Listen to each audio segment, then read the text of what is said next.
Hi, this is Diane Lovetobake on YouTube. And what we're going to make is what's called Pioneer bread or Pioneer rolls.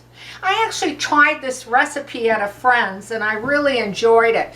I've had it over there where it was made in a bread and then also when she served it as rolls. And I have to tell you, I really did enjoy the rolls more. I don't know why, but I did. So I wanted to do a video on it because I just thought it was really an excellent tasting roll or bread, however you're going to make it yourself if you try it. This Pioneer bread, I'm going to give you all the ingredients to start off because I no longer put the recipe below the video anymore, okay? So hopefully I'm going to do this slowly enough and clearly enough that you can get it if you're so inclined to try this recipe. What you're going to do, and by the way, I went ahead and made my dough in my bread maker on the dough cycle. You can make this by hand if you prefer, but I always say this on all my bread and rolls and pizza dough recipes videos. It's just easier for me, and I really find that it's accurate, and I like it. But of course, it's going to be up to you however you want to use a machine if you have one, or by hand. You're going to need 1 package of active dry yeast, and that's 2 1/4 teaspoons. You also will need 3/4 cup of water, and I tend to like mine at about 110 degrees Fahrenheit. I warm it in a coffee mug, a big tall coffee mug in the microwave. You're also going to need 3 tablespoons of granulated sugar, 2 teaspoons of salt, 1 egg that is slightly beaten at room temperature, 3 tablespoons of solid shortening. What I like to do is I actually take the 3 tablespoons of shortening and put it with my water in the microwave, and it melts it, and it's all set for me. It makes it really easy. You also will need 1/3 cup of yellow cornmeal, 1/3 cup of cornmeal, okay? And you need 2 1/4 cups of all-purpose flour, okay? If you're making it by hand, you might need a little bit more flour, maybe 2 1/2 if you're doing it by hand. But with the machine, I find that 2 1/4 is perfect. It really is perfect. Okay. Now, I'm going to take the dough out. Now, this is only half of the rolls, okay? I do get 8 rolls, and I weigh mine. I cut and weigh my rolls, and I weigh them at about 2 1/2 ounce rolls. They will rise nicely for you. I'm going to put just a little bit of flour on my countertop here. It is a very nice dough. It's easy to work with. It's not real super sticky. It's a nice elastic dough. It'll have that real pretty gold or yellow or golden color due to the cornmeal in it and the egg. What you will need though is a baking pan or sheet. Heavily grease it or use your parchment paper, whatever you prefer. And I'm going to just cut away at the dough here and get 2 1/2. That was 2.4. Okay. I like to make mine all even because I think they bake up evenly that way, and I just prefer it. But if you don't want to, just measure out 8 rolls out of this recipe. There's so many ways of forming rolls, and I'm sure maybe your way is so much better than mine, but I just make a kind of a flat disc in my hand, and I bring all the edges all to the center with my thumb and index finger, like that. And then I just twist it a little bit where it has a little bit of a point, push it down into the center, and then finish with the rolling between my hands into a nice ball. And then they will spread out. Let's cut one more here. They will spread out, so put them about 2 inches apart from one another, that kind of thing. Wow, 2.5, perfect.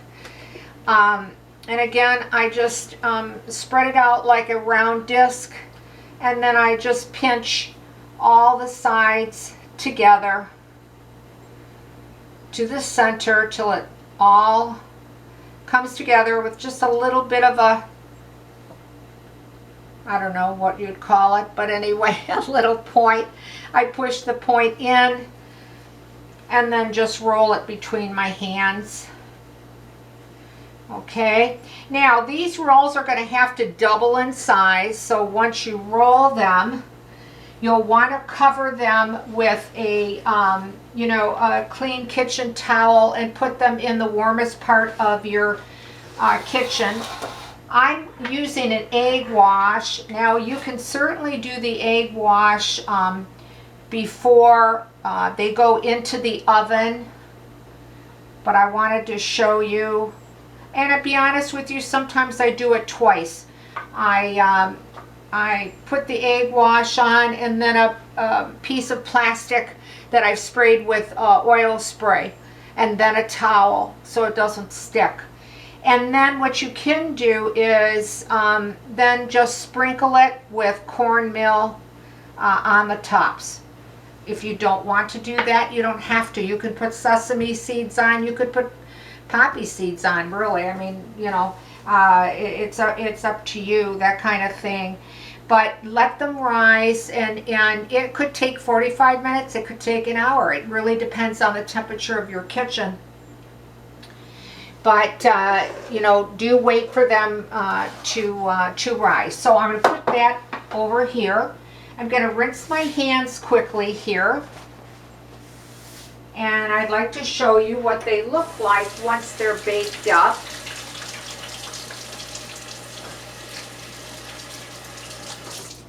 Okay, now in all my videos I do explain why I don't put the recipe any longer, and the reason is that I always ask people, if you try this recipe and you like it, well, leave a comment, because I like to hear from you, and I do.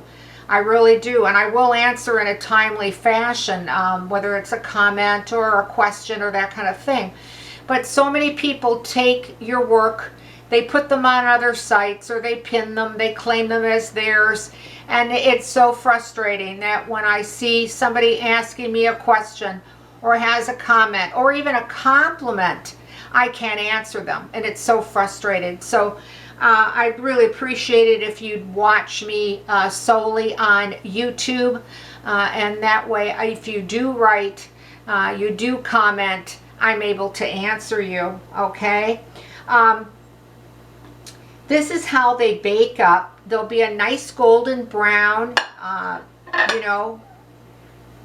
it'll have a crisp bottom to it, and it will have a harder finish to it, okay? And I'm going to use another clean knife here, and I'm just going to cut into these. Now these are slightly warm yet, but to show you the inside and the flake, how delicate they are. You would think with the egg or with the cornmeal that it would be very heavy, very dense, but they're not. And in fact, let me just pull that away, and then I hope that I have that situated to the camera correctly, that you can see when I squeeze it together how soft and how feathery light, and the crumb that just pulls away from it. Let's take a look at that one. Oh, these rolls are absolutely delicious. They're great with butter or margarine or a little bit of honey. You can eat them warm, you can eat them cold. If I have leftovers, I actually slice them and I toast them and put jam or preserves on them. So they're a great tasting, very light, fluffy, fresh bread. Whether you make this recipe as a bread, the Pioneer bread, or Pioneer rolls or buns, I think you're really going to like this recipe. So again, if you try it and you like the recipe, let me hear from you. I'd really appreciate it. If you're so inclined and you'd like to subscribe to this channel, that would be really fantastic. Or give it a like or ring the bell. I want to thank you always for watching Diane Lovetobake. If you're not interested in these rolls, I have Italian rolls. I have many different types of rolls and breads on my channel, and I think I'm a little over 650 videos. So if you don't like this one and you want to look for something else, please check out what I have. Okay, so thank you for watching Diane Lovetobake. Stay safe and stay well. I'll see you soon.